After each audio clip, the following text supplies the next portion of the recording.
대표적으로 미국의 IRA법이 터졌을 때 허점을 이용해서 토요타는 일본 정부가 빨리 움직여서 받아냈어요. 또 우리 정부는 아무것도 하지 않았어요. 그대로 당했죠. 이러다 보니까 기업들이 요즘은 정부의 통상 능력에 대해서 그렇게 신뢰하지 않으면서 직접 고용을 해서 직접 하겠다고 해서 지금 고용을 하고 있는데 또 결국에는 정부의 협상이 되게 중요하단 말이에요. 지금 이 탄핵 정부가 트럼프 이 정부의 위기가 제일 큰 위기는 뭐냐면 트럼프 정부가 굉장히 공격적으로 나올 거란 말이에요. 지금 이렇게 탄핵 정부가 되면 한동안은 무정부 상태에서 될 건데 누가 협상을 하냐는 거죠. 누굴 만나냐. 그렇죠. 도대체 카운터 파트너를 네. 찾을 수도 없고 그 의사결정권에 대해서 그쪽 정부에서 믿을 수도 없는 상황이지 네. 않겠습니까? 그렇게 되면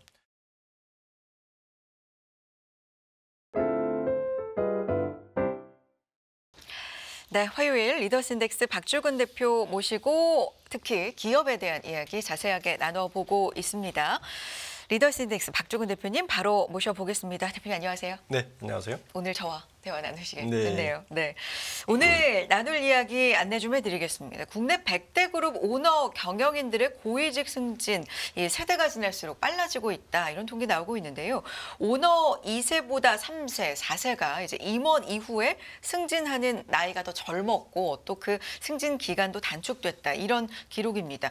뭐 4세들은 그 윗세대, 부회장, 회장 승진, 이 부모 세대에 비해 30% 넘게 짧아졌다. 뭐 이런 분석도 나오고 있는 상황인데 이 이야기 좀 나눠보도록 하겠습니다.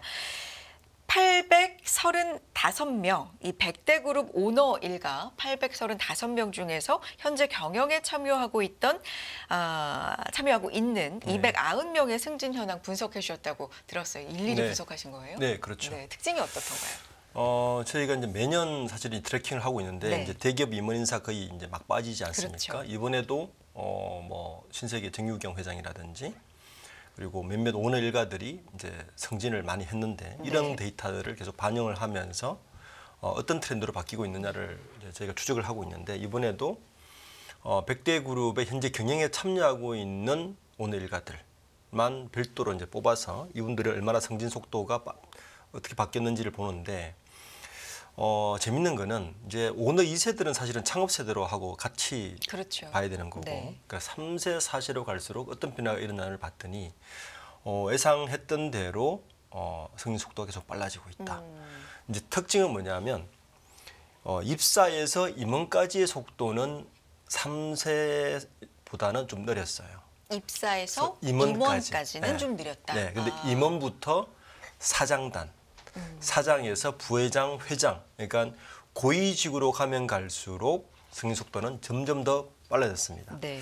특히 이제 저희가 이번에 분석을 해봤더니 승진 속도는 빨라지는데 우리가 이제 계속 문제 제기가 되고 있는 게 이렇게 승진 속도가 빨라지면 책임도 져야 되는데 네. 실질적으로 등기 임원에 등재되는 비율은 오히려 떨어지고 있다는 겁니다. 그러니까 챙길 건 다 챙기고 네. 책임만 지지 않는 형태. 대표적으로 지금 그 신세계의 정용진, 정유경 두 회장 같은 경우도 신세계가는 아예 아무도 등기 임원이 없습니다. 이재용 회장도 아직 등기 임원이 아니죠. 네. 그래서 이런 분들 이런 게 현상이 나타나고 있고 더 좀 우려되는 것은 나이가 훨씬 더 어려진다는 거예요. 특히 지금 보면 사장단 중에는 90년대생들도 두 분 있습니다. 그래요? 우선 그 가장 어린 사람은 SM 그 하이플스 대표를 맡고 있는 우기원 씨, 90년생이고요. 그다음에 그 호방그룹 창업주 김상열 회장의 딸 김윤혜 씨도 91년생입니다. 이분들 다 사장으로 지금 등기되어 있고요. 그러니까 80년대생 분들은 부회장들도 꽤 있죠. 보면 일단 김대현 호방그룹 기획총괄 사장도 이제 80년대생이고 셀트리온의 그 서준석 그러니까 서정진 회장의 아들이죠. 87년생이고 김동관 부회장도 83년생, 김동원 하나생명 사장도 85년생. 뭐 이런 이처럼 이 굉장히 이제 사장단이 올라갈수록 어려진다는 거예요. 이 어려진다는 것이 그러면 뭐가 문제냐? 리스크 해지에 되게 불안해하는 거죠. 그러니까 지금처럼 지금 굉장히 위기에 있지 않습니까?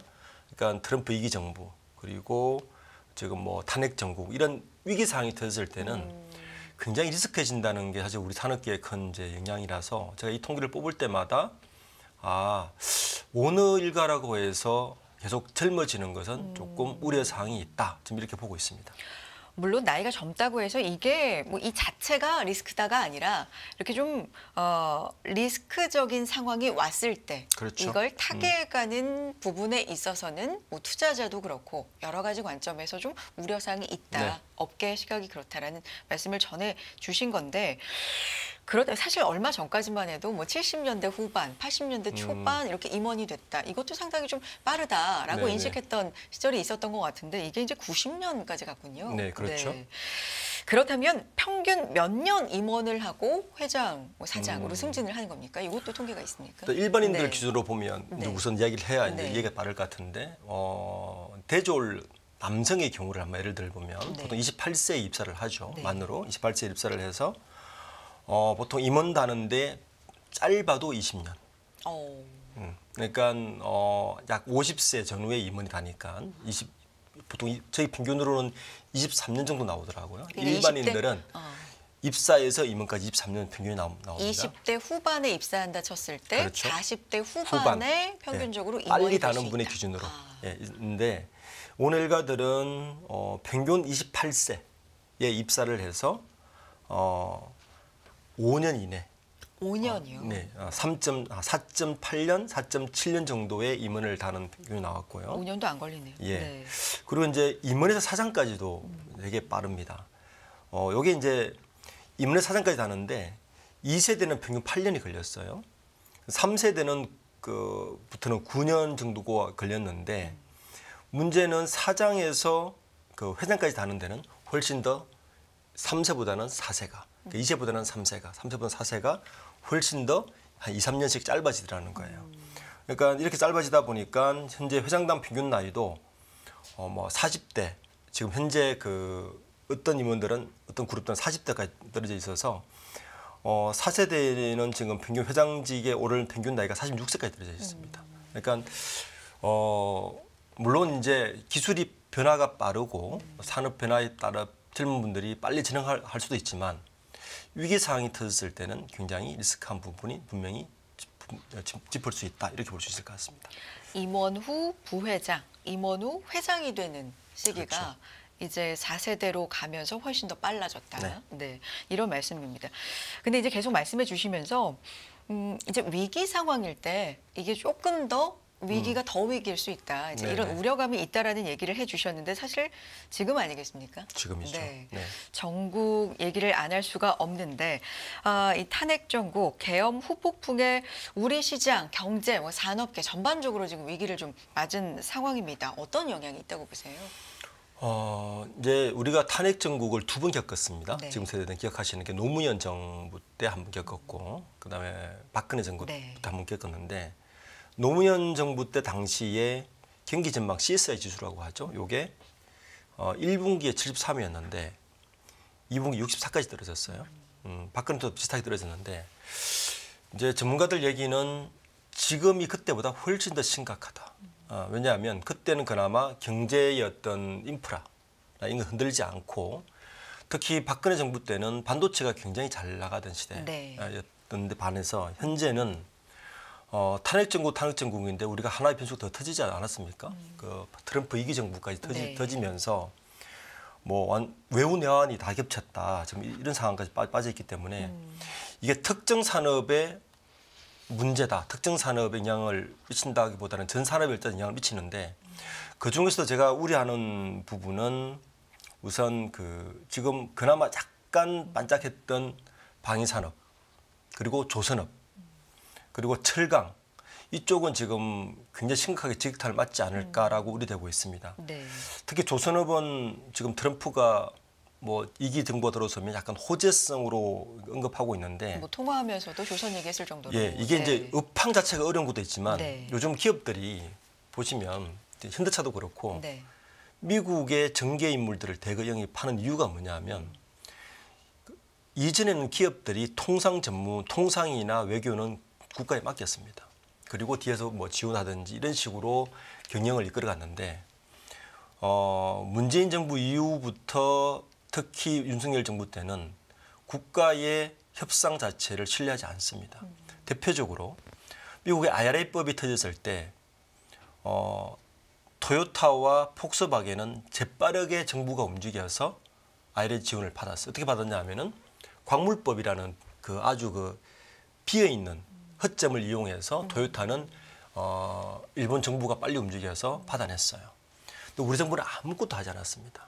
그대로 당했죠. 이러다 보니까 기업들이 요즘은 정부의 통상 능력에 대해서 그렇게 신뢰하지 않으면서 직접 네트워크를 고용을 해서 직접 하겠다고 해서 지금 최근에 뭐 성김 이라든지 삼성, LG 마찬가지로 다 고용을 하고 있습니다. 헤이거라든지 막 고용을 하고 있는데 지금 문제는 이렇게 고용을 하더라도 결국에는 정부의 협상이 되게 중요하단 말이에요. 지금 이 탄핵 정부가 트럼프 이 정부의 위기가 제일 큰 위기는 뭐냐면 지금 조선업도 마찬가지고 방위산업도 마찬가지고 여러 가지가 트럼프 정부가 굉장히 어그레시브하게 지금 공격적으로 나올 거란 말이에요. 어쨌든 정부에서 1차 협상은 거기서 해야 되는데 지금 이렇게 탄핵 정부가 되면 한동안은 무정부 상태에서 될 건데 누가 협상을 하냐는 거죠. 누굴 만나냐? 그렇죠. 도대체 카운터 파트너를 네. 찾을 수도 없고 그 의사결정권에 대해서 그쪽 정부에서 믿을 수도 없는 상황이지 네. 않겠습니까? 그렇게 되면 지금 당장 지금 눈앞에 있는 게 반도체, 칩스법, 반도체 관련 협상도 걸려 있고 왜냐하면 SK 하이닉스와 삼성 반도전자가 지금 보조금을 공정을 짓고 있는데 보조금 못 받을 상황이 이게 있지 않습니까? 못 받았잖아요. 그렇죠. 아직 네. 못 받은 거고 네. 받을지도 어떻게 될지 모르는 불확실성이 빠져 있기 때문에 이거에 대한 협상은 누가 할 것이며 자동차 관련도 누가 할 것이며 특히 조선의 미국의 예를 들어서 한국의 조선사와 직접 컨택해서 우리나라 국방과 아주 연관되어 있는 조선소를 미국에 기술적으로 빼가려고 한다면 그건 누가 막을 것이며 방위산업 그리고 원자력 그 SMR 관련해서도 법을 어떻게 할 것이며에 대한 모든 것들이 다 걸려 있어서 가장 큰 위기는 제가 볼 때 협상력의 부재. 이 부분을 어떻게 커버할 것인가가 아마 가장 산업계에서는 지금 화두로 떠오르고 불확실성에 빠져 있다 이렇게 봐야 될 것 같습니다. 어제 특히 우리 증시 굉장히 큰 충격을 받았는데 뭐 전방위적으로 전 섹터가 거의 뭐 폭락을 했다고 해도 과언이 팬 얘기 있죠? 아니지만 네. 특히 이제 방산 쪽도 굉장히 영향을 많이 받았는데 정부 간의 협상이 굉장히 방위산업이 중요하잖아요. 그렇죠. 근데 보면 9조 원대 규모의 이 K2전차 연내 수출 계약도 지금 불투명해졌다. 뭐 이걸 비롯해서 이것뿐만이 아닙니다. 뭐 폴란드 2차 계약뿐만 아니라 이라크 수리온, 뭐 미국의 고등훈련기 이런 대형 수출이 줄줄이 지금 어떻게 될지 모르는 상황이다.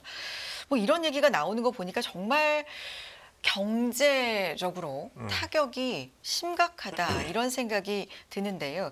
일단 기재부 한은을 비롯해서 뭐 매일 회의하면서 비상 대책을 마련을 하고는 있습니다. 뭐 고군분투하고 있는 것 같은데 재계도 마찬가지잖아요. 굉장히 그렇죠. 좀 분주하게 움직이고 있습니다. 움직임 지금 어떻습니까? 지금 외신이나 뭐 외부에서는 네. 일단 우리나라 기재부나 금융위의 신뢰 자체에 대해서 의심을 하고 있는 것은 그 가장 큰 리스크라서 그건 그대로 좀 움직이고 있는데 이러다 보니까 재계에서는 과연 현재의 정부의 정책이나 이런 것들에 대한 지속성을 믿을 수 있냐에 대한 퀘스천을 먼저 달고 시작하는 거죠.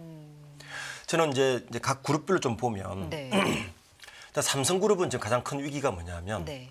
2주 전에 이재용 회장이 2심 형량을 받았습니다. 5년으로. 이게 언제 2심이 이제 재판이 실행되냐면 내년 2월 3일입니다. 그 삼성은 지금 뭐냐면 일단 법조팀부터 움직이기 시작했습니다. 왜냐하면 현 정부가 끝나고 뭐 탄핵 정국이 예를 들어 끝나고 대통령 선거 전까지는 완전히 혼란 상태이지 않습니까? 그러면 이 법원도 그 영향을 받을 수밖에 네네. 없는 거죠. 네. 그러다 보니까 삼성에서는 이 부분이 지금 가장 큰 리스크로 떠올랐다. 그러니까 내년 2월 3일이면 이제 한 달 반 정도 남았는데 2심의 법원 판결이 어떻게 될지가 가장 큰 안개 속에 빠져 있기 때문에 아마 삼성그룹은 현재 인사는 했지만 어떤 액션도 못 취할 가능성이 크다. 지금 그 원래 이번 달 중순에 예정되어 있는 게 그 한종희 DX 부회장하고 그다음 진영현 반도체 부회장하고 내년 사업 계획과 전략 계획을 짜는 게 원래 삼성그룹이 12월 중순에 있습니다. 그러니까 다음 주쯤에 요 중순 전략 회의가 있는데 제가 볼 때는 지금 미전실 출신들을 강화시킨 이유도 이러한 리스크를 해소하기 위해서 지금 강화시켜서 다른 어떤 전략도 아마 움직이기 어려울 것이다. 이렇게 볼 수 있고요.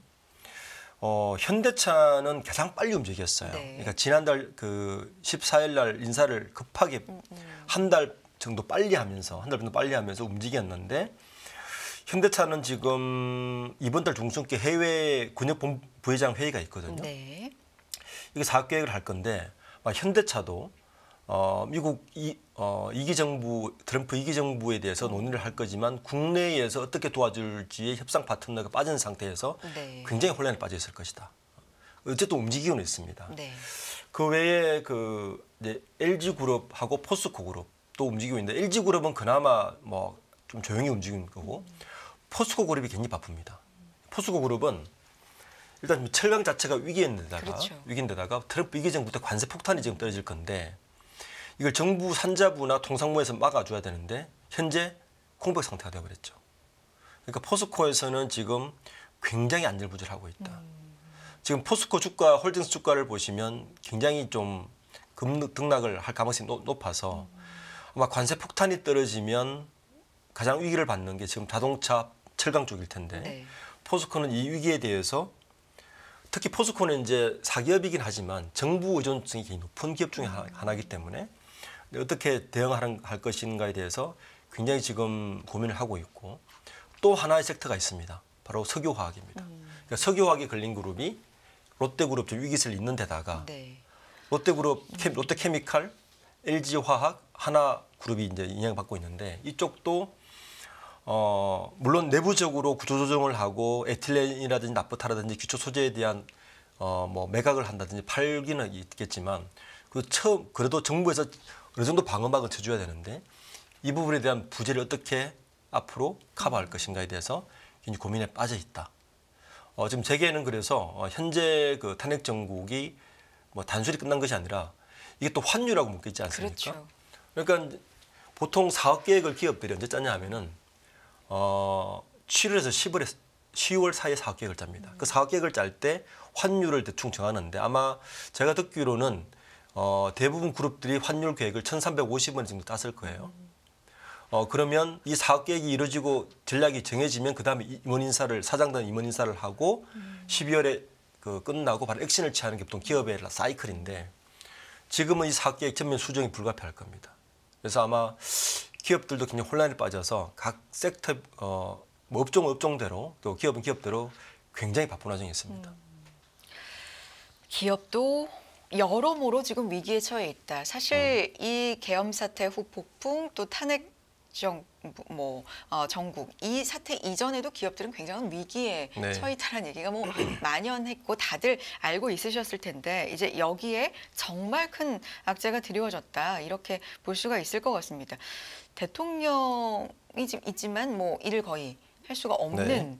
사실상 그렇고 뭐 출국 금지 얘기 네, 어제 나왔고. 네, 네. 있고요. 그렇다면 뭐 외교 여러 가지 면에서 지금 뭐 다 중단이 되어 있는 상황인데 기업들은 어떻게 타개해 나갈 것인가 여기에 더해서 증시 입장에서는요, 정부 밸류업 수혜, 특히 이제 금융주가 네. 상당히 수혜를 받았고 이번 연도 내내 사실 외국인이 특히 후반부에는 그냥 이탈했다고 해도 과언이 아닌데 그렇죠. 그래도 밸류업 수혜 기대감으로 외국인이 좀 들어왔던 업종하면 금융주입니다. 네. 근데 이게 며칠 동안 엄청나게 타격을 받고 있는 상황입니다. 성장 동력을 뭐 잃었다 이런 얘기까지 나오고 있는데 양쪽의 얘기가 다 있는 것 같아요. 밸류업이 과연 이어질 수 있을까? 금융주가 여기에 수혜를 계속해서 좀 기대해 볼 수 있을까라는 의견과 펀더멘탈 자체는 변화가 있는 건 아니다. 그러니까 이렇게 큰 폭으로 빠지고 다시금 좀 올라갈 기운을 차릴 거다. 이런 의견이 좀 갈리고 있는 것 같은데 대표님 의견도 좀 궁금하고요. 둘 다 맞는 얘기인데 네. 지금 같은 상황에서는 저는 금융주가 가장 리스크하다. 요 환율 영향을 가장 직접으로 받지 않습니까? 특히 원달러 환율이 이렇게 오르면 아마 외화 예금을 인출하면서 기업들이 외화 예금을 인출할 거예요. 이렇게 되면 은행의 외 유동성이 떨어지겠죠. 그러면 환율이 높아질 때마다 자기 자본 비율이 낮아지면서 위험 가중자산 RWA라 그러죠. 네. 위험 가중자산이 늘어나서 금융그룹은 전체 자기 자본 비율이 낮아질 수밖에 없습니다. 그래서 아마 지금 1,450선을 터치하는 순간 그 은행들은 굉장히 리스크할 거고요. 어제만 봐도 가장 은행 금융주 중에 낮아진 금융주가 하나하고 우리금융이에요. 왜냐하면 외환 비율이 높거든요. 네. 그러니까 단순히 외환 비율이 그 금융주를 지금 밸류업을 이야기하는 게 아니라 기업들은 굉장히 빠릅니다. 이렇게 그 외환이 올라가면 외환 보유고를 기업들도 늘리기 시작해요. 그러면서 바로 빼겠죠.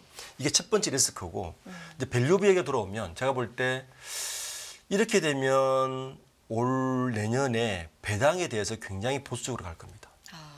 네. 그렇죠? 네. 예, 배당을 이제 결정을 할 시기가 됐는데 배당에서 보수적으로 보면 저는 외국인 이탈이 더 환율도 높은 데다가 외국인 이탈이 더 빨라질 수도 있다. 네. 지금으로서는 이 상황에서 오히려 아까 제가 산업계의 이야기를 했지만 산업계는 그나마 준비할 텀이나 기간이 있지만 이 금융주들은 다이렉트로 영향을 받을 것이다. 기업과 정부 그리고 외국에서 같이 외화를 빼기 때문에 자기 자본 비율 방어에 일단 첫 번째가 우선될 거고 자기 자본 비율을 높이려면 배당을 하기가 굉장히 보수적으로 밝힐 것이다. 이게 지금 제가 바라본 금융주입니다. 금융주 자체가 뭐 밸류업 이 정책의 영향도 있겠지만 환율의 영향으로 이 자체적으로 기업 그렇죠. 내부에서 배당을 좀 줄일 가능성, 보수적으로 할 가능성이 수밖에 없는 있다. 상황이 되겠죠. 네, 네. 라는 말씀이시네요. 어제도 환율 주간 거래에서 1,437원으로 이제 마무리하면서 사실 1,440원대까지 위협했었거든요. 뭐 이런 부분 살펴보면 대표님께서 지금 1,450원 터치하면 상당히 더 좀 힘든 위험하다. 상황으로 갈 수 있다. 그러니까 지난주에 만약에 토요일 날 네. 탄핵이 통과되었으면 저는 환율은 그나마 방어됐을 거라 봅니다. 그러니까 1,432 이내로 방어가 되면서 점점 이제 안정화될 텐데 지금으로서는 이제 14일이죠. 다음 이제 탄핵 그 일정이 이번 주는 굉장히 변동성이 심할 것이다. 지금 상황에서는 아마 그 정부나 기재위나 뭐 금융위에서 아무리 돈을 투자해도 넣어도 쉽게 잡기가 쉽지 않을 것이다. 이 변동성은 굉장히 높이 갈 거라서 은행 금융주들은 이번 주가 굉장히 주가의 변동폭이 심할 거라는 그전 예상되고 있습니다. 네. 이미 뭐 어제 장중에 연저점을 찍고 코스닥 5%대, 코스피 뭐 2%대 하락을 하고 계엄 사태 이후로 쭉 계속해서 지금 뭐 증시는 미끄러지고 있습니다. 뉴욕 증시에서 거래되는 국내 주요 기업들 주가 흐름도 한번 살펴봐 주세요. 제가 이제 지난주에 다른 방송에서 이야기를 했는데 네. 만약에 이게 주중 수요일날 터진 게 되게 너무 아프다. 주중에 터지면 변동성이 심해질 텐데 그나마 토요일 날 막았으면 다행인데 이번 주까지 넘어왔기 때문에 저는 이번 주에도 뉴욕에 상장되어 있는 특히 뭐 쿠팡이라든지 내려갈 것은 소비재가 위축될 거 아닙니까? 뻔할 것 같고 지금 현재 뭐 다른 뉴욕에 상장되어 있는 특히 금융주, KB라든지 하락세는 조금 피하기 어렵지 않겠느냐라고 예상되고 있습니다.